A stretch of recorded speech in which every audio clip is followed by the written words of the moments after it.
ಒಂದಿಷ್ಟು ಪ್ರಮುಖ ನಿಲ್ದಾಣಗಳು ಅಂತ ಇರುತ್ತೆ. ಅಂದ್ರೆ ಜನರಿಗೆ ಅನುಕೂಲ ಆಗಲಿ ಅಂತೇಳಿ ಬಸ್ ನಿಲ್ದಾಣಗಳನ್ನ ನಿರ್ಮಾಣ ಮಾಡಿರ್ತಾರೆ. ಇಲ್ಲಿ ಜನರಿಗೆ ಏನು ಕೊರತೆ ಇಲ್ಲ, ಸಾವಿರಾರು ಜನ ಬರ್ತಾರೆ, ದಿನಕ್ಕೆ ನೂರಾರು ಜನ ಬಸ್ ಸಂಚಾರ ಮಾಡ್ತಾರೆ. ಆದ್ರೆ ಬಸ್ ನಿಲ್ದಾಣನೇ ಇಲ್ಲ ಆ ಪ್ಲೇಸಲ್ಲಿ. ಹಂಗಾಗಿ ಜನ ಅಂದ್ರೆ ಪ್ರಯಾಣಿಕರು ದೇವಸ್ಥಾನಗಳಲ್ಲಿ ಆಶ್ರಯ ಪಡೀತಾ ಇದ್ದಾರೆ ಬಸ್ ಬರೋ ತನಕ. ಬಾಗಲಕೋಟೆಯ ರಾಂಪುರದ ಕತೆ ಇದು.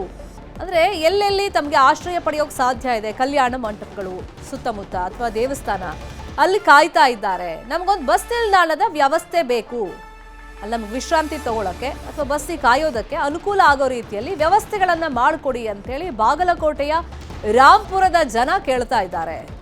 ಪ್ರಯಾಣಿಕರಿಗೆ ಸಮಸ್ಯೆ ಇಲ್ಲ, ಅಂದ್ರೆ ಪ್ರತಿದಿನನೂ ನೂರಾರು ಸಂಖ್ಯೆಯಲ್ಲಿ ಜನ ಅಲ್ಲಿ ಬರ್ತಾ ಇದ್ದಾರೆ, ಬಸ್ ಪ್ರಯಾಣವನ್ನ ಮಾಡ್ತಾ ಇದ್ದಾರೆ. ನಮ್ಗೆ ಅನುಕೂಲ ಆಗೋ ರೀತಿಯಲ್ಲಿ ವ್ಯವಸ್ಥೆ ಮಾಡಿಕೊಡಿ ಅಂತ ಕೇಳ್ತಾ ಇದ್ದಾರೆ. ಬಾಗಲಕೋಟೆಯ ರಾಂಪುರದಲ್ಲಿ ಆ ಪ್ರದೇಶ ಹೆಂಗಿದೆ, ಪ್ರಯಾಣಿಕರು ಬಂದರೂ ಕೂಡ ಆಶ್ರಯಕ್ಕೆ ಅಲ್ಲಿ ಬಸ್ ನಿಲ್ದಾಣ ಇದುವರೆಗೂ ಯಾಕಾಗಿಲ್ಲ, ಜಾಗದ ಅಭಾವ ಏನಾದರೂ ಇದೆಯಾ, ಇದಕ್ಕೆ ಪ್ರಯಾಣಿಕರು ಏನು ಹೇಳ್ತಾ ಇದ್ದಾರೆ, ಆ ಬಗ್ಗೆ ಒಂದು ವರದಿ ಇದೆ, ನೋಡೋಣ.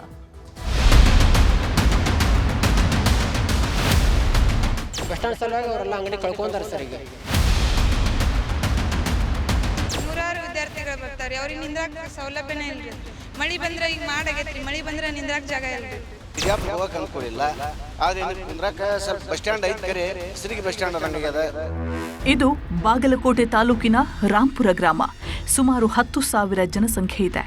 ದಾಖಲೆಗಳಲ್ಲಿ ಮಾತ್ರ ಗ್ರಾಮ, ಆದರೆ ಇದು ಯಾವ ಪಟ್ಟಣಕ್ಕೂ ಕಮ್ಮಿ ಇಲ್ಲ. ಬಾಗಲಕೋಟೆ ತಾಲೂಕಿನ ಜಿಲ್ಲಾ ಪಂಚಾಯತ್ ಕ್ಷೇತ್ರಗಳಲ್ಲಿ ಒಂದಾಗಿರೋ ರಾಂಪುರ ಸುತ್ತಮುತ್ತಲಿನ 50 ಗ್ರಾಮಗಳ ವಾಣಿಜ್ಯ ಕೇಂದ್ರ ಸ್ಥಾನ. ನಿತ್ಯ ಸಾವಿರಾರು ಜನರು ಓಡಾಡ್ತಾರೆ. ಸುಮಾರು 150 ಬಸ್ಗಳು ಹುಬ್ಬಳ್ಳಿ, ಬೆಳಗಾವಿ, ಈಚಲಕರಂಜಿ, ಗೋವಾ, ಮಂಗಳೂರು, ಧಾರವಾಡ ಕಡೆ ಸಂಚಾರ ಮಾಡ್ತವೆ. ದುರ್ದೈವ ಅಂದ್ರೆ ಈ ಊರಿನಲ್ಲಿ ಒಂದು ಸುಸಜ್ಜಿತ ಬಸ್ ನಿಲ್ದಾಣ ಇಲ್ಲ. 10 ಅಡಿ ಅಗಲ, 20 ಅಡಿ ಉದ್ದದ ತಗಡಿನ ಶೆಡ್ನಲ್ಲೇ ಕೂತು ಪ್ರಯಾಣಿಕರು ಬಸ್ಗಾಗಿ ಕಾಯಬೇಕು. ಕೆಲವೊಮ್ಮೆ ಬಸ್ಗಳು ಸರಿಯಾದ ಸಮಯಕ್ಕೆ ಬಾರದಿದ್ದಾಗ ಗಂಟೆಗಟ್ಟಲೆ ಕಾಯಬೇಕು. ಗಾಳಿ, ಮಳೆ, ಬಿಸಿಲು ಇದ್ದಾಗ ಪಕ್ಕದ ದೇವಸ್ಥಾನ, ಕಲ್ಯಾಣ ಮಂಟಪ, ಮರಗಳ ಕೆಳಗೆ ಕೂರಬೇಕಿದೆ. ಬಸ್ ನಿಲ್ದಾಣಕ್ಕಾಗಿ ಸುಮಾರು 1.5 ಎಕರೆ ವಿಶಾಲವಾದ ಜಾಗ ಇದೆ. ಬೇಗ ಬಸ್ ನಿಲ್ದಾಣ ಕಟ್ಟಿಸಿ ಅನ್ನೋದು ಇಲ್ಲಿನ ಜನರ ಆಗ್ರಹ. ಇಲ್ಲಿ ಕುಂದ್ರಾಗ ಸರಿಯಾಗಿ ವ್ಯವಸ್ಥೆ ಇಲ್ಲ ಸರ್, ಎಲ್ಲ ಕಲ್ಲು ಹೊಡೆದಾವ ನೋಡ್ಬೋದು ನೀವು. ಆಮೇಲೆ ಮಳೆ ಬಂದ್ರೆ 4 ಮಂದಿಗೆ ತುಂಬಿಬಿಡ್ತೈತಿ ಇದು ಬಸ್ ಸ್ಟ್ಯಾಂಡ್. ಆಮೇಲೆ ಇಲ್ಲಿ ಎಲ್ಲ ಭಾಳ ಸರಿಯಾಗಿ ವ್ಯವಸ್ಥೆ ಇಲ್ಲ ರೀ ಸರ್ ಕುಂದ್ರಾಕ. ಮಳೆ ಬಂದ್ರೆ ಬರೀ ಬಿಸಿಲಾಗಿ ನಿಂದ್ರದಾಗತ್ತೆ. 5 ವರ್ಷದಿಂದ ಐತ್ರಿ ಸರ್, 1 ಎಕರೆ 11 ಗುಂಟೆ ಕೊಟ್ಟಾರಿ ಸರ್ ಇದಕ್ಕೆ KSRTC ಅವರಿಗೆ ಬಸ್ ಸ್ಟ್ಯಾಂಡ್ ಮಾಡ್ಬೇಕಂತ ಹೇಳಿ. ಈಗಾಗಲೇ 1-2 ತಿಂಗಳಿಂದ ತೆರವು ಮಾಡಿ ಎಲ್ಲ ಕೊಟ್ಟಾರೆ ಸರ್. ಇನ್ನು ಅವ್ರ ಕ್ರಮ ಅದು ಇಷ್ಟು ಬೇಗ ತಗೋಬೇಕು, ಒಂದು ಸುಸಜ್ಜಿತವಾದ ವ್ಯವಸ್ಥಿತವಾದ ಬಸ್ ನಿಲ್ದಾಣ ಮಾಡಿಕೊಡ್ಬೇಕು ಸರ್. 2.5 ತಾಸು ವೇಟ್ ಮಾಡ್ಬೇಕಾಗತ್ತೆ ರೀ. ನಾವು ಏನು ಸೌಲಭ್ಯನೇ ಇಲ್ರಿ, ಇಲ್ಲಿ ಕುಂದ್ರಾಕ ಜಾಗ ಇಲ್ರಿ, ಮಳೆ ಬಂದ್ರೆ ನಿಂದ್ರಾಕಾಗಲ್ರಿ, ಏನು ಸೌಲಭ್ಯ ಇಲ್ರಿ. ಬರೀ ಒಂದು ಶೆಡ್ ಐತ್ರಿ, ಜಾಸ್ತಿ ವಿದ್ಯಾರ್ಥಿಗಳು ಬರತ್ತಾರ್ರಿ ಇಲ್ಲಿ, ಅವ್ರಿಗೆ ನಿಂದ್ರಾಕ ಏನು ಇದು ಇಲ್ರಿ. 1 ಗಂಟೆಗೆ ಕಾಲೇಜ್ ಬಿಡ್ತೈತ್ರಿ ನಮ್ಮದು. 1 ಗಂಟೆ ಮೇಲೆ ಇಲ್ಲಿ ಬಂದು ಬಸ್ ಸ್ಟಾಪ್ನಾಗ ವೇಟ್ ಮಾಡ್ಬೇಕ್ರಿ. ನಾವು ಮೂರು ಮ್ಯಾಗ ಬರ್ತೈತ್ರಿ ಬಸ್ ಒಮ್ಮೆ, ಅಲ್ಲಿ ಮಟ್ಟ ವೇಟ್ ಮಾಡ್ಬೇಕ್ರಿ. ಇಲ್ಲಿ ಸರಿಯಾದಂಥ ಬಸ್ ಸ್ಟಾಪ್ ಇದು ಸೌಲಭ್ಯವಿಲ್ರಿ. ಮತ್ತು ಶೌಚಾಲಯದ ಆತ್ರಿ, ನೀರಿಂದ ಆತ್ರಿ, ಏನೂ ಸೌಲಭ್ಯವಿಲ್ರಿ. ಹಾಗಾಗಿ ನಾವು ಇಲ್ಲಿ ಹೋರಾಟ ಮಾಡತ್ತೀವ್ರಿ. ಎಲ್ಲ ಈ ಮಹಾರಾಷ್ಟ್ರಕ್ಕೆ ಹೋಗೋ ಬಸ್ನು ಬರ್ತಾವೆ, ಇಚಲಕರಂಜಿ ಬಸ್ ಬರ್ತೈತಿ, ಗೋವಾಕ್ಕೆ ಹೋಗ್ಬೇಕಾದ್ರು ಇಲ್ಲಿ ಬಸ್ ಬರ್ತಾವೆ, ವಾಸ್ಕೋ, ಮಡ್ಗಾಂವ್, ಪೌಂಡಾ ಇವೆಲ್ಲ ಬಸ್ ಬರ್ತಾವೆ. ಆದರೆ ಜನಗಳಿಗೆ ಹೋಗೋಕೆ ಇತ್ತ ಹುಣಗುಂದ ತಾಲೂಕು, ಕುಷ್ಟಗಿ, ಇಲಕಲ್ಲ, ಗಂಗಾವತಿ ಸೈಡ್ ಹೋಗೋಕೆ ಅನುಕೂಲ ಇಲ್ಲ, ಇತ್ತ ಬಿಜಾಪುರಕ್ಕೆ ಹೋಗೋಕೆ ಅನುಕೂಲ ಇಲ್ಲ. ಆದರೆ ಇನ್ನು ಕುಂದ್ರಾಕ ಸ್ವಲ್ಪ ಬಸ್ ಸ್ಟ್ಯಾಂಡ್ ಐತೆ, ಕರೆ ಹೆಸರಿಗೆ ಬಸ್ ಸ್ಟ್ಯಾಂಡ್ ಅದಂಗಾಗ್ಯದ. ಬಂದ ಸಾರ್ವಜನಿಕರಿಗೆ ಅನುಕೂಲ ಇಲ್ಲ. ಸ್ವಲ್ಪ ಕುಡಿ ನೀರಿಂದ ಅನುಕೂಲ ಇಲ್ಲ. ಪೈಖಾನಿ ಮಾಡ್ಯಾರ, ಆದ್ರೆ ಸ್ವಲ್ಪ ಅದು ಪಬ್ಲಿಕ್ಕಿಗೆ ತೊಂದರೆ ಆಗುತ್ತೆ, ಅದನ್ನೂ ಸ್ವಲ್ಪ ಅನುಕೂಲ ಮಾಡಿಕೊಡ್ಬೇಕು. ಮತ್ತು ಮಳೆ ಬಂತಂದ್ರೆ ಇಲ್ಲಿ ನೀರು ಎಲ್ಲ ಕಡೆ ನಿಂದಿರ್ತೈತಿ, ಅದು ಅತ್ತಾಗ ಯಾಕಡೆ ಹೋಗುವಂಗೆ ಮಾಡಿರಿ, ಅದೊಂದಿಷ್ಟು ಒಳ್ಳೆಯದಾಗತ್ತೆ. ಗ್ರಾಮದಲ್ಲಿ ಒಂದು ಬಸ್ ನಿಲ್ದಾಣ ನಿರ್ಮಾಣವಾದರೆ ಶಾಲಾ ಕಾಲೇಜು ವಿದ್ಯಾರ್ಥಿಗಳು, ಸಾರ್ವಜನಿಕರು ನಿತ್ಯ ಪರದಾಡುವ ಪರಿಸ್ಥಿತಿಗೆ ಮುಕ್ತಿ ಸಿಗಲಿದೆ. ಇನ್ನಾದರೂ ಅಧಿಕಾರಿಗಳು, ಜನಪ್ರತಿನಿಧಿಗಳು ಇದರ ಬಗ್ಗೆ ಗಮನ ಕೊಟ್ಟು ಜನರ ಬೇಡಿಕೆಗೆ ಸ್ಪಂದಿಸಬೇಕಿದೆ. ಮಂಜುನಾಥ್ ತಳವಾರ್, ನ್ಯೂಸ್ 18 ಬಾಗಲಕೋಟೆ. ಇದೇ ವಿಷಯವಾಗಿ ಇನ್ನಷ್ಟು ಡೀಟೇಲ್ ಆಗಿ ಇನ್ಫಾರ್ಮೇಶನ್ ಕೊಡ್ತಾ ಹೋಗೋದಕ್ಕೆ ನೇರ ಸಂಪರ್ಕದಲ್ಲಿ ಕನೆಕ್ಟ್ ಆಗಿದ್ದಾರೆ ನಮ್ಮ ರಿಪೋರ್ಟರ್ ಮಂಜುನಾಥ್. ಪ್ರಯಾಣಿಕರಿಗಂತೂ ಏನು ಕೊರತೆ ಇಲ್ಲ, ಮತ್ತು ಜಾಗನೂ ಮೀಸಲಿಟ್ಟಿದ್ದಾರೆ, ಅಲ್ಲಿರುವಂಥ ತೆರವು ಆಗಿದೆ. ಅಂದರೆ ಈಗ ಜಾಗ ಲಭ್ಯ ಇದೆ, ಆದರೆ ಬಸ್ ನಿಲ್ದಾಣದ ಕೆಲಸ ಇನ್ನೂ ಯಾಕೆ ಶುರುವಾಗಿಲ್ಲ? ಶರ್ಮಿತಾ ಶೆಟ್ಟಿ ಬಾಗಲಕೋಟೆ ತಾಲೂಕಿನ ರಾಂಪುರ ಗ್ರಾಮ ಅಂತಂದ್ರೆ ಇದು ಬಹಳ ದೊಡ್ಡದಂತ ಗ್ರಾಮ ಮತ್ತು ಹೋಬಳಿ ಕ್ಷೇತ್ರ ಕೂಡ. ಇಲ್ಲಿ ರಾಂಪುರ ಗ್ರಾಮದಲ್ಲಿನೇ ಉಪ ತಹಶೀಲ್ದಾರ್ ಕಚೇರಿ ಇದೆ, ಕೃಷಿ ಪತ್ತಿರ ಸಹಕಾರಿ ಬ್ಯಾಂಕ್ ಇದೆ, ವಿವಿಧ ವಾಣಿಜ್ಯ ಬ್ಯಾಂಕ್ಗಳಿದ್ದಾವೆ, ಪ್ರಾಥಮಿಕ ಆರೋಗ್ಯ ಕೇಂದ್ರ ಇದೆ. ಹೀಗೆ ಸಾರ್ವಜನಿಕರಿಗೆ ಬೇಕಾಗುವಂತಹ ಮತ್ತು ಅಗತ್ಯ ಇರುವಂತಹ ಎಲ್ಲಾ ಸರ್ಕಾರಿ ಕಚೇರಿಗಳು ಇಲ್ಲಿ ಲಭ್ಯ ಇದೆ. ಈ ಒಂದು ಗ್ರಾಮ ಸುಮಾರು 50 ಗ್ರಾಮಗಳಿಗೆ ಕೇಂದ್ರ ಸ್ಥಾನವಾಗಿದೆ. ಮತ್ತು ಮೇಲಾಗಿ ಕಲಬುರಗಿ ಮತ್ತು ವಿಜಯಪುರ ಕಡೆಗೆ ಪ್ರಯಾಣವನ್ನ ಬೆಳೆಸುವಂತವ್ರು ಅಂದ್ರೆ ಹುನಗುಂದ ಭಾಗದಿಂದ ಆಗಿರ್ಬೋದು, ಈ ಕಡೆ ಬಾಗಲಕೋಟೆಯಿಂದ ಹೋಗುವಂತವ್ರು ಇದೇ ಒಂದು ಮಾರ್ಗವನ್ನ ಅನುಸರಿಸಬೇಕು. ಅದೇ ರೀತಿಯಾಗಿ ಕಲಬುರಗಿಯಿಂದ ಬೆಳಗಾವಿ ಕಡೆ ಹೋಗ್ಬೇಕಾದ್ರೆ, ಹುಬ್ಬಳ್ಳಿಗೆ, ಗೋವಾ, ಮಂಗಳೂರು ಈ ಕಡೆ ಹೋಗ್ಬೇಕಾದ್ರೆ ಎಲ್ಲಾ ಬಸ್ಗಳು ಕೂಡ ಇದೇ ಒಂದು ಗ್ರಾಮದ ಮೇಲೆ ಹಾದು ಹೋಗುತ್ತವೆ. ಇಲ್ಲಿ ಇರುವಂತಹ ಮಾಹಿತಿಯ ಪ್ರಕಾರ ಸುಮಾರು 200ಕ್ಕೂ ಹೆಚ್ಚು ಬಸ್ಗಳು ಪ್ರತಿನಿತ್ಯ ಇಲ್ಲಿ ಓಡಾಡ್ತವೆ. ಆ ಬಸ್ಗಳು ಸ್ಟಾಪ್ ಕೂಡ ಇದ್ದಾವೆ ಮತ್ತು 50 ಗ್ರಾಮಗಳ ಸುತ್ತಮುತ್ತಲಿನ ವಿದ್ಯಾರ್ಥಿಗಳು ನಿತ್ಯ ಬೆಳಿಗ್ಗೆ ಕಾಲೇಜ್ಗೆ ಬರ್ತಾರೆ. ಇಲ್ಲಿ ಡಿಗ್ರಿ ಕಾಲೇಜ್ ಇದೆ, PU ಕಾಲೇಜ್ ಇದೆ, ITI ಕಾಲೇಜ್ ಇದೆ. ಹೀಗಾಗಿ ಸಾವಿರಾರು ವಿದ್ಯಾರ್ಥಿಗಳು ಬಸ್ಗಳಲ್ಲೇ ಇಲ್ಲಿ ಬಂದು ವಿದ್ಯಾಭ್ಯಾಸವನ್ನ ಮಾಡಿ ಹೋಗ್ತಾರೆ. ಆದ್ರೆ ಸುಸರ್ಜಿತವಾದಂತಹ ಬಸ್ ನಿಲ್ದಾಣ ಇಲ್ಲದೆ ಇರುವ ಕಾರಣಕ್ಕೆ ಇಲ್ಲಿರ್ತಕ್ಕಂತಹ ಪ್ರಯಾಣಿಕರು ಮತ್ತು ವಿದ್ಯಾರ್ಥಿಗಳು ಪರದಾಡುವಂತಹ ಪರಿಸ್ಥಿತಿ ನಿರ್ಮಾಣವಾಗಿದೆ. ಇಲ್ಲಿ ಸುಮಾರು 1 ಎಕರೆ 11 ಗುಂಟೆ ಜಾಗವನ್ನ ಈಗಾಗಲೇ ಸಾರಿಗೆ ಇಲಾಖೆಗೆ ಹಸ್ತಾಂತರ ಕೂಡ ಮಾಡಲಾಗಿದೆ.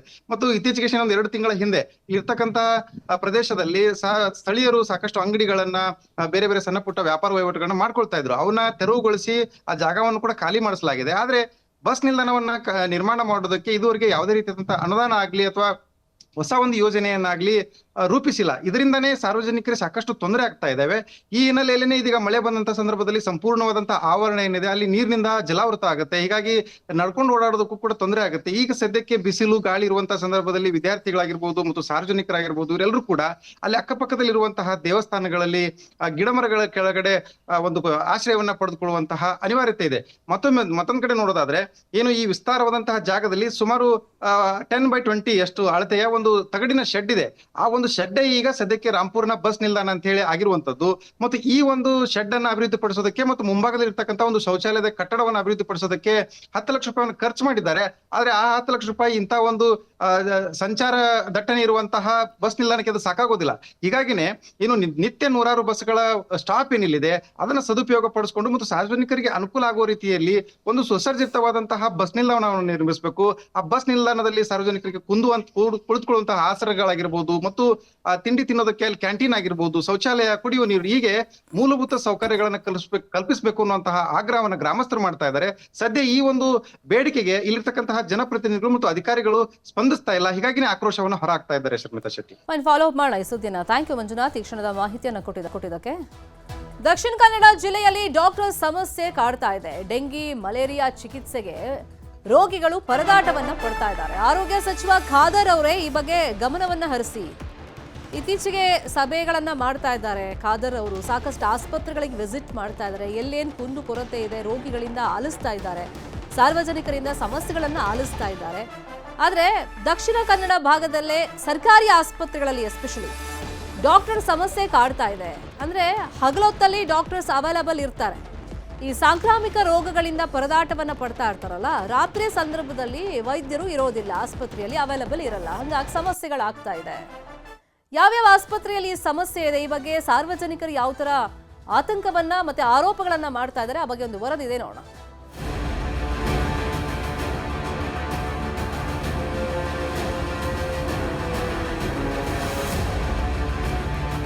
ದಕ್ಷಿಣ ಕನ್ನಡ ಜಿಲ್ಲೆಯಲ್ಲಿ ಮಳೆಗಾಲ ಬಂತಂದ್ರೆ ಹಲವು ರೋಗಗಳೂ ಕಾಡುತ್ತವೆ.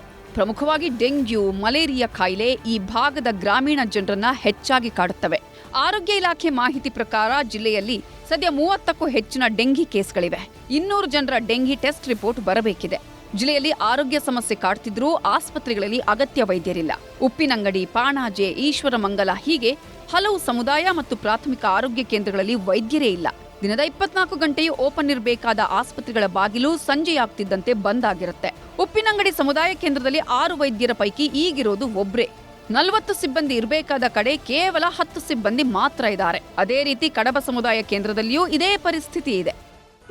ತಾಲೂಕಿನಾದ್ಯಂತ ಕಳೆದ 1 ತಿಂಗಳಿಂದ ಡೆಂಗು ಜ್ವರ, ಮಲೇರಿಯಾ ಬಹಳ ವಿಪರೀತವಾಗಿ ಇದೆ. ಪ್ರೈವೇಟ್ ಆಸ್ಪತ್ರೆಗಳಲ್ಲಿ ರೋಗಿಗಳಿಗೆ ಮಲಗಲಿಕ್ಕೆ ಕೂಡ ಜಾಗ ಇಲ್ಲದ ಸ್ಥಿತಿ ನಿರ್ಮಾಣ ಆಗಿದೆ ಪುತ್ತೂರಿನಲ್ಲಿ. ಆದರೆ ಸರ್ಕಾರದ ಬೇಜವಾಬ್ದಾರಿ ಅಥವಾ ದಕ್ಷಿಣ ಕನ್ನಡ ಜಿಲ್ಲಾಡಳಿತದಿಂದ ಯಾವುದೇ ರೀತಿಯ ವ್ಯವಸ್ಥೆಗಳು ಸಮರ್ಪಕವಾಗಿ ನಡೀತಾ ಇಲ್ಲ.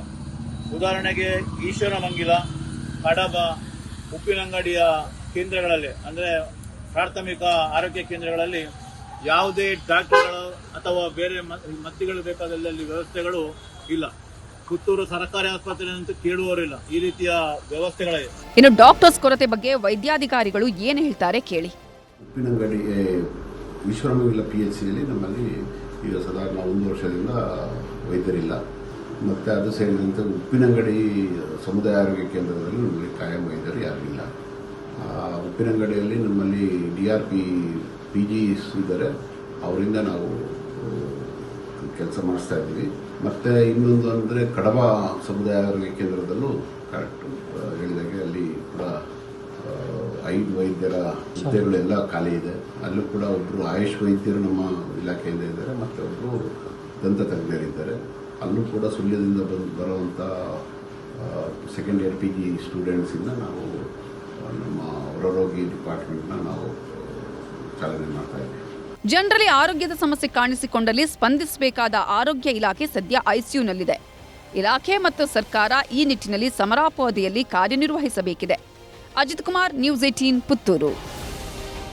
ಇದೇ ವಿಷಯವಾಗಿ ಇನ್ನಷ್ಟು ಡೀಟೇಲ್ ಆಗಿ ಇನ್ಫಾರ್ಮೇಶನ್ ಕೊಡ್ತಾ ಹೋಗೋದಕ್ಕೆ ನೇರ ಸಂಪರ್ಕದಲ್ಲಿ ಕನೆಕ್ಟ್ ಆಗಿದ್ದಾರೆ ನಮ್ಮ ರಿಪೋರ್ಟರ್ ಅಜಿತ್ ಕುಮಾರ್, ಸಮಸ್ಯೆಗಳು ಎಲ್ಲೆಲ್ಲಿದೆ ಅಂತೇಳಿ ನಾವು ವರದಿಯಲ್ಲೇ ತೋರಿಸಿದ್ವಿ. ಅಂದರೆ ಇಲ್ಲಿ ಹಗಲೊತ್ತಲ್ಲಿ ಡಾಕ್ಟರ್ಸ್ ಅವೈಲೇಬಲ್ ಇರ್ತಾರೆ, ಬಟ್ ರಾತ್ರಿ ಸಂದರ್ಭದಲ್ಲಿ ರೋಗಿಗಳಿಗೆ ಆರೋಗ್ಯದಲ್ಲಿ ಏನಾದರೂ ಹೆಚ್ಚು ಕಮ್ಮಿ ಆದರೆ ಯಾರು ಹೊಣೆ? ಮತ್ತು ಅಲ್ಲಿ ಹತ್ತತ್ರದಲ್ಲಿ ಸೂಪರ್ ಸ್ಪೆಷಾಲಿಟಿ ಆಸ್ಪತ್ರೆ ಅಂತೂ ಇರಲ್ಲ, ಖಾಸಗಿ ಆಸ್ಪತ್ರೆಗೆ ಎಲ್ರಿಗೂ ಹೋಗೋಕ್ಕಾಗಲ್ಲ ಆರ್ಥಿಕ ದೃಷ್ಟಿಯಿಂದ ನೋಡಿದ್ರೆ. ಸೊ ಅಧಿಕಾರಿಗಳು ಏನು ಹೇಳ್ತಾರೆ? ಮತ್ತು UT ಖಾದರ್ ಅವರು ಅದೇ ಭಾಗದವರು ಸಾಕಷ್ಟು ಕಡೆಗಳಲ್ಲಿ ಆಸ್ಪತ್ರೆಗೆ ವಿಸಿಟ್ ಮಾಡ್ತಾ ಇದ್ದಾರೆ, ಆ ಭಾಗದಲ್ಲಿ ವಿಸಿಟಿಂಗ್ ಇಲ್ವಾ? ಇಲ್ಲ, ಈವರೆಗೆ ಈ ಒಂದು ಪ್ರದೇಶಕ್ಕೆ ಜಿಲ್ಲಾ ಉಸ್ತುವಾರಿ ಸಚಿವರು ಮತ್ತು ಆರೋಗ್ಯ ಸಚಿವರಾಗಿರುವಂತಹ UT ಖಾದರ್ ಅವರು ಈ ಪ್ರದೇಶಕ್ಕೆ ಭೇಟಿ ನೀಡಿಲ್ಲ. ಯಾಕೆಂದ್ರೆ ಇದು ಹೆಚ್ಚಾಗಿ ಗ್ರಾಮೀಣ ಭಾಗದಿಂದ ಕೂಡಿರುವಂತಹ ಪ್ರದೇಶವಾಗಿದ್ದು ಮಳೆಗಾಲದಲ್ಲಿ ಡೆಂಗ್ಯೂ ಮತ್ತು ಮಲೇರಿಯಾದಂತಹ ರೋಗಗಳು ಹೆಚ್ಚಾಗಿ ಈ ಭಾಗದಲ್ಲಿ ಕಾಡ್ತಾ ಇದೆ. ಈ ಕಾರಣಕ್ಕಾಗಿ ಈ ಭಾಗದಲ್ಲಿ ಜನರಿಗೆ ಸೂಕ್ತ ಆರೋಗ್ಯ ವ್ಯವಸ್ಥೆಯನ್ನು ಕಲ್ಪಿಸಬೇಕು ಎನ್ನುವ ನಿಟ್ಟಿನಲ್ಲಿ ಸರ್ಕಾರ ಪ್ರತಿ 2 ಗ್ರಾಮಕ್ಕೊಂದು ಪ್ರಾಥಮಿಕ ಆರೋಗ್ಯ ಕೇಂದ್ರ ಮತ್ತು 4-5 ಗ್ರಾಮಗಳನ್ನು ಒಟ್ಟು ಸೇರಿಸಿ ಸಮುದಾಯ ಆರೋಗ್ಯ ಕೇಂದ್ರಗಳನ್ನು ಸ್ಥಾಪನೆ ಮಾಡಿದೆ. ಆದರೆ ಉಪ್ಪಿನಂಗಡಿ, ಕಡಬ ಮತ್ತು ಈಗ ಈಶ್ವರಮಂಗಲದಲ್ಲಿ ಪ್ರಾರಂಭವಾಗಿರುವಂತಹ ಮತ್ತು ಈಗಾಗಲೇ ಕಾರ್ಯಾಚರಣೆಯಲ್ಲಿರುವಂತಹ ಎಲ್ಲ ಆಸ್ಪತ್ರೆಗಳಲ್ಲಿ ಕೂಡ ಇದೀಗ ವೈದ್ಯರ ಕೊರತೆ ಕಾಡ್ತಾ ಇದೆ.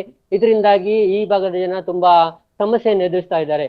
ಒಂದು ರಕ್ತ ಪರೀಕ್ಷೆ ಮಾಡಬೇಕಾದ್ರೂ ಆ ಒಂದು ಆಸ್ಪತ್ರೆಗಳಲ್ಲಿ ತಜ್ಞ ವೈದ್ಯರಿಲ್ಲ ಮತ್ತು ಅದಕ್ಕೆ ಬೇಕಾದಂತಹ ತಾಂತ್ರಿಕ ಸಿಬ್ಬಂದಿಗಳು ಇಲ್ಲದ ಕಾರಣಕ್ಕಾಗಿ ಅವರು ಪುತ್ತೂರು ಮತ್ತು ಇತರ ಪೇಟೆಗಳನ್ನು ಅವಲಂಬಿಸಬೇಕಾದ. ಅಜಿತ್, ಹಾಗೆ ಸಂಪರ್ಕದಲ್ಲಿರಿ. ಈ ಬಗ್ಗೆ ಮಾತಾಡೋದಕ್ಕೆ ದಕ್ಷಿಣ ಕನ್ನಡ ಜಿಲ್ಲಾ ಆರೋಗ್ಯಾಧಿಕಾರಿ ಆಗಿರುವಂತಹ ಡಾಕ್ಟರ್ HR ತಿಮ್ಮಯ್ಯ ಅವರು ನಮ್ಮ ಜೊತೆ ದೂರವಾಣಿ ಸಂಪರ್ಕದಲ್ಲಿ ಕನೆಕ್ಟ್ ಆಗಿದ್ದಾರೆ. ಡಾಕ್ಟರ್ ನಮಸ್ಕಾರ, ಗುಡ್ ಮಾರ್ನಿಂಗ್.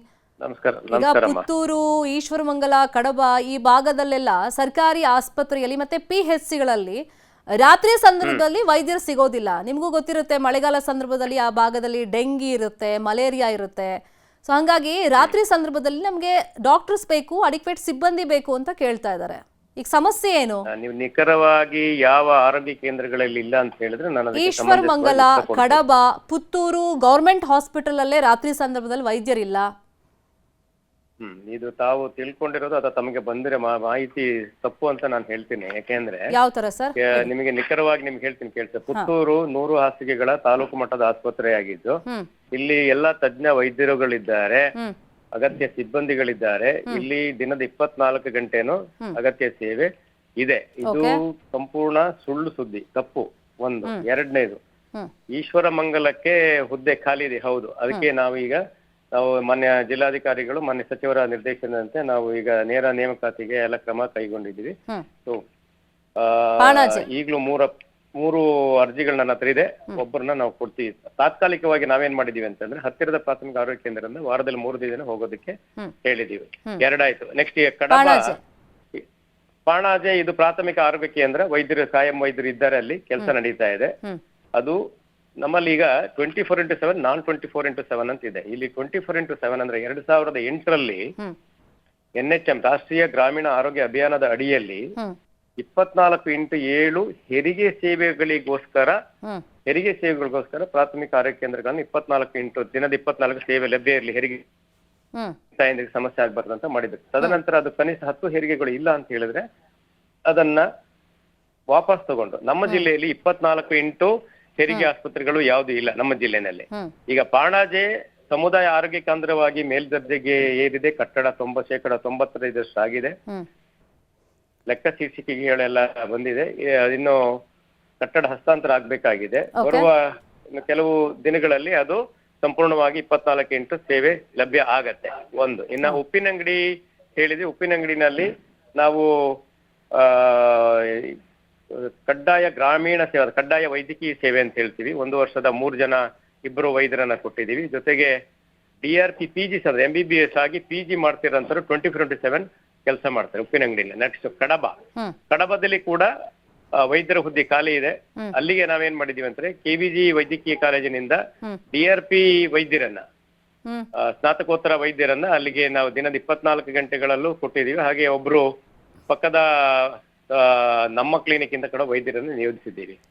ಇಷ್ಟು ಮಾಹಿತಿ. ಇನ್ನೇನಾರು ಇದೆಯಾ ತಿಮ್ಮಯ್ಯ ಅವರೇ? ಈಗ PHC ಎಷ್ಟು ಸಿಬ್ಬಂದಿಗಳು ಇರಬೇಕು ಅಂತ ಹೇಳಿ ಒಂದು ನೀತಿ ನಿಯಮಗಳು ಅಥವಾ ಸೂಚನೆ ಇರುತ್ತೆ. ಇವಾಗ ಎಟ್ ಪ್ರೆಸೆಂಟ್ ಎಷ್ಟು ಜನ ಇದ್ದಾರೆ ಸಿಬ್ಬಂದಿಗಳು? ಈಗ ನಿಮ್ಮ ಮಾಹಿತಿಗಾಗಿ PHC ಅಂತಂದ್ರೆ ರಾಜ್ಯದಲ್ಲಿ 3-4 ವಿಧದ PHCಗಳಿವೆ. ಒಂದು GOIP ಅಂದ್ರೆ ಗವರ್ಮೆಂಟ್ ಆಫ್ ಇಂಡಿಯಾ ಪ್ಯಾಟರ್ನ್, ಅಂದ್ರೆ ಭಾರತ ಸರ್ಕಾರ ಮಾದರಿ ಅಂತ ಹೇಳ್ತೀವಿ. ಅದಾದ ನಂತರ IPP ಇಂಡಿಯಾ ಪಾಪ್ಯುಲೇಷನ್ ಪ್ರಾಜೆಕ್ಟ್ 99 ಅದರ ಪ್ರಕಾರ ಇದಾವೆ. ಆನಂತರ PHU ಅಂತಿತ್ತು ಮೊದಲು, ಪ್ರಾಥಮಿಕ ಆರೋಗ್ಯ ಘಟಕಗಳಿಂದ. ಆನಂತರ ಅದನ್ನ PHC ಅಂತ ಮಾಡಿದ್ರು. ಇದರಲ್ಲಿ 3ರಲ್ಲೂ ಕೂಡ ಬೇರೆ ಬೇರೆ ರೀತಿಯ ಸಿಬ್ಬಂದಿಗಳ ಇದಿರುತ್ತೆ. ಈಗ ಒಬ್ಬ ವೈದ್ಯಾಧಿಕಾರಿ ಇರ್ತಾರೆ, ಇಬ್ರು ಶುಶ್ರೂಷಕರು ಇರ್ತಾರೆ, ಒಬ್ರು ಶುಶ್ರೂಷಕರು ಇರ್ತಾರೆ, ಇಬ್ರು ಗ್ರೂಪ್ ಡಿ ಇರ್ತಾರೆ, ಒಬ್ರು ಲ್ಯಾಬ್ ಟೆಕ್ನಿಷಿಯನ್, ಒಬ್ರು ಫಾರ್ಮಸಿಸ್ಟ್, ಒಬ್ರು ಕ್ಲರ್ಕ್. ಹೀಗೆ ಜೊತೆಗೆ ನಮ್ಮ PHCಗಳಲ್ಲಿ ಕ್ಷೇತ್ರಕ್ಕೆ ಭೇಟಿ ಕೊಡ್ಲಿಕ್ಕೆ ಬೇಕಾದಂತ ಹಿರಿಯ ಮಹಿಳಾ ಆರೋಗ್ಯ ಸಹಾಯಕಿ ಅಥವಾ ಈಗ primary care health care officers ಅಂತ ಹೇಳ್ತೀವಿ, ANM ಅಂತ ಮೊದಲು ಹೇಳ್ತಿದ್ವು, ಇರ್ತಾರೆ. ಜೊತೆಗೆ ಹೆಲ್ತ್ ಇನ್ಸ್ಪೆಕ್ಟರ್ಗಳು ಅಥವಾ ಕಿರಿಯ ಪುರುಷ ಆರೋಗ್ಯ ಸಹಾಯಕ ಅಂತ ಹೇಳ್ತಿದ್ರು, ಅವ್ರುಗಳಿರ್ತಾರೆ. ಆಮೇಲೆ LHU ಅಂತ ಹೇಳ್ತಿದ್ರು, ಅಂದ್ರೆ ಹಿರಿಯ ಮಹಿಳಾ ಆರೋಗ್ಯ ಸಹಾಯಕಿ ಹಾಗೂ ಹಿರಿಯ ಪುರುಷ ಆರೋಗ್ಯ ಸಹಾಯಕರು. ಇಷ್ಟು ಹುದ್ದೆಗಳು ಇರ್ತವೆ. ಜೊತೆಗೆ ಕೆಲವು ಕಡೆ ವಾಹನ ಇದ್ದ ಕಡೆ ಚಾಲಕರು ಇರ್ತಾರೆ. Okay sir. ಇಷ್ಟು ಸರ್, ಈಗ ನೀವಂದ್ರೆ ಕೆಲವು ಕಡೆ ನಿಜಕ್ಕೂ ಖಾಲಿ ಇದೆ, ನಿಟ್ಟಿನಲ್ಲಿ ಅರ್ಜಿ ನನ್ನ ಹತ್ರ ಇದೆ, ಆದಷ್ಟು ಬೇಗ ಅಲ್ಲಿ ಭರ್ತಿ ಮಾಡುವಂತ ಕಾರ್ಯ ಮಾಡ್ತೀವಿ ಅಂತ. ಈಗ ಡೆಪ್ಯುಟೇಷನ್ ಮೇಲೆ ಕೆಲವರು ಬರ್ತಾ ಇದ್ದಾರೆ ಸರಿ, ಬಟ್ ಕೆಲವು ಕಡೆ ಇರೋದು ಆರೋಪ ಎಮರ್ಜೆನ್ಸಿ ಆದಾಗ ನಾವೇನು ಮಾಡಬೇಕು, ಡಾಕ್ಟರ್ಗಳು ನಮ್ಮ ಕೈಗೆ ಸಿಗಲ್ಲ ಅಂತೇಳಿ. ವಾರದಲ್ಲಿ 3 ದಿವಸ ಬರ್ತಾರೆ, ಇನ್ನು 4 ದಿವಸ ಏನು ಮಾಡೋದು? ಹೆಲ್ತ್ ಎಮರ್ಜೆನ್ಸಿ ಯಾವಾಗ ಬರುತ್ತೆ, ಹೆಂಗೆ ಬರುತ್ತೆ ಹೇಳೋಕ್ಕಾಗಲ್ಲ ಅಲ್ವಾ? ನಿಟ್ಟಿನಲ್ಲಿ ಆದಷ್ಟು ಬೇಗ ಪೋಸ್ಟಿಂಗ್ ನಿಮ್ಮ ಹತ್ರ ಆಗಲಿ ಸರ್. ನಿಮ್ಮ ಹತ್ರ ಮಾಹಿತಿಗಳಿದೆ, ಗುಡ್. ಅದು ಈ ಪ್ರಕ್ರಿಯೆಗಳು ಬೇಗ ಆಗಲಿ ಅನ್ನೋದು, ಮತ್ತು ಹೆಲ್ತ್ ಸರ್ವಿಸ್ ಇನ್ನಷ್ಟು ಈಸಿಯಾಗಿ ಜನಕ್ಕೆ ಸಿಗಲಿ ಅನ್ನೋದು ನಮ್ಮ ಆಶಯ. Thank you so much Thimmaiah ಅವರೇ, ನ್ಯೂಸ್ 18ಗೆ ರಿಯಾಕ್ಷನ್ ಕೊಟ್ಟಿದ್ದಕ್ಕೆ.